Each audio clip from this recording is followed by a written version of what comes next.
sida ay ogaatay Galen Media dowladda federaalka ee Soomaaliya ayaa heshay bilihii July, Agoosto iyo Sebtembar ee sanadkan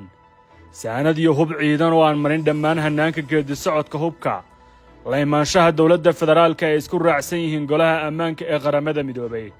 kaasoo ka yimid dalal kala duwan oo madaxweyne Xasan Sheekh hub iyo taageero ciidan u weydiistay warbixinta waxaynu ku eegaynaa 5 arrimood oo ku wajahan hubabkan tagay Soomaaliya iyo qaabka kaydintooda qorshaha gaarka ee madaxweyne Xasan ee Masar iyo Uganda bilihii July iyo Agoosto madaxweynaha ayaa booqday dalalka Masar iyo Uganda kuwaas oo labadaba weydiisay taageero hubeed sida ay qirayaan qaar ka mid ah xubnaha wafdiga dalalkaasi booqday iyadoo mid ka mid ah khudbadihii uu jeediyay madaxweynaha Uganda Yoweri Museveni si cad uu ugu qiray madaxda Soomaalida inaysan awoodin inay dhaqaale ku taageeraan ciidamada dawladda ama mushaarkooda ay bixiyaan balse ay rasaas iyo hub kooban u heli karaan hadal jeedinta Museveni iyo xogta cusub ee cadeynaysa hubka ka yimid ayaa isfasiraya taasoo ka marakacaysa in Uganda ay bixisay hub badan oo gacanta dawladda federaalka galay kaas oo aan soo marin hanaanka hub keenida lana geynin kaydadka dawladda xog baaris iyo dabagal aan sameynay waxaan ku ogaanay in bishii Agoosto aan ka soo gudubnay Muqdisho laga dajiyay hub ka kooban 85 qore oo ah nooca ay Soomaalidu u taqaan dhashiikaha kaasoo loo adeegsado in baabuurta lagu rakibo 2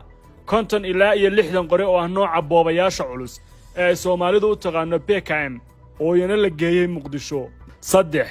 680 oo rasaas ah isuguna jirta noocyada qoryaha kala duwan ee AK47 PKM iyo dhashiika ayaa yana ka mid ahayd shixnado huba oo tagay Muqdisho hubkan waxa caasimadda geysay dawladda Uganda oo kaliya ayadoo lagu soo qaaday si loo qoriyo mid ka mid ah duulimaadyada diyaaradeed ee uu la socday madaxweyne Xasan Sheekh Maxamuud waxaana la geeyay caasimadda Soomaaliya 2 hubka Uganda iyo halka lagu kaydiyay sidaan ku ogaanay xogta aanu helnay hubkan waxa lagu kaydiyay kayd laga sameeyay guriga madaxweyne Xasan Sheekh deganaa intii uu ahaa musharaxa madaxweyne oo ku yaala xayndaabka garoonka diyaaradaha loomana ogolaanin taliska ciidanka xoogga dalka inay arkaan ama diiwaan geliyaan Masar iyo hubka laga helay maalmo kadib hub kale ayaa laga keenay Masar wuxuuna tagay Muqdisho waxa ay Qaahire geysay Soomaaliya 1400 ilaa 1600 oo qori oo ah nooca AK47 ee ciidanka lagu hubeeyo sidoo kale qoryaha Masaarida waxa uu heliyo kumanaan sanaadiiq rasaas ah oo tirooyin jaan go'an aanan ka helin balse ila xoogaala ay ka dhigayaan wax ka badan 100,000 oo rasaas ah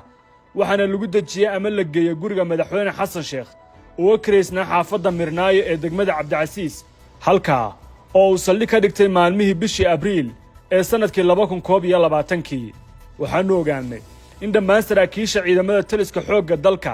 iyo qaybaha saadka ay og yihiin hubkan in la keenay gudaha caasimadda balse waa loo diiday in la diiwaan geliyo laguna wareejiyo kaydadka dawladda ama taliska ciidamada xoogga si ay uga mid noqdaan hantida ciidamada xoogga dalka 4 maxaa madaxweynuhu ugu talagalay hubkan in la qariyo sida ay xaqiijinayaan ila wareedyo muhiim ah madaxweynaha ayaa go'aamiyay inuu tababarto ciidan dhan 1200 askari oo ka soo jeeda jifo hoosaadkiisa 200 ee ugu horeysay ayaa lagu tababaray xerada Balidoogle ee ay gacanta ku haysa dawladda Mareykanka kolkii ay soo dhameysteen tababarka ayaa lagu daray guutada madaxtooyada ee Muqdisho oo ay hadda ka shaqeynayaan hubkan la keenay Soomaaliya ayaa xadgudub ku ah hanaanka cunaqabataynta dalka iyo habka dawladda federaalka ee hub la imaanshaha waxaana reeban in hub aan ku jirin gacanta dawladda iyo kaydadkeeda uu yaala gudaha caasimadda sidaas oo kalena aan soo marin hanaanka keenida golaha ammaanka iyo Soomaaliya ay isku raaceen kal hore 5 walaaca iyo baaritaanada cusub qaar ka mid ah hay'adaha la socodka cunaqabataynta hubka ee Soomaaliya ayaa bilaabay inay baaris ku sameeyaan dhammaan hubabkii ugu dambeeyay ee soo galay gacanta madaxweynaha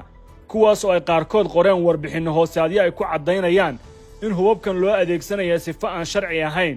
oo la geystay goobo guryo ah oo ka baxsan xarumaha dawladda federaalka ee Soomaaliya taasoo aan la aqoon ugu dambeynta sida loo isticmaali doono ma ogtahay application-ka Baysi inuu kuu fududeynayo inaad lacag u diri karto ehelkaaga adigoo isticmaalaya telefoonkaaga gacanta Baysi waxa isticmaali kara dadka ku nool Yurub iyo Ameerika haddaba kala soo deg App Store-ka ama Play Store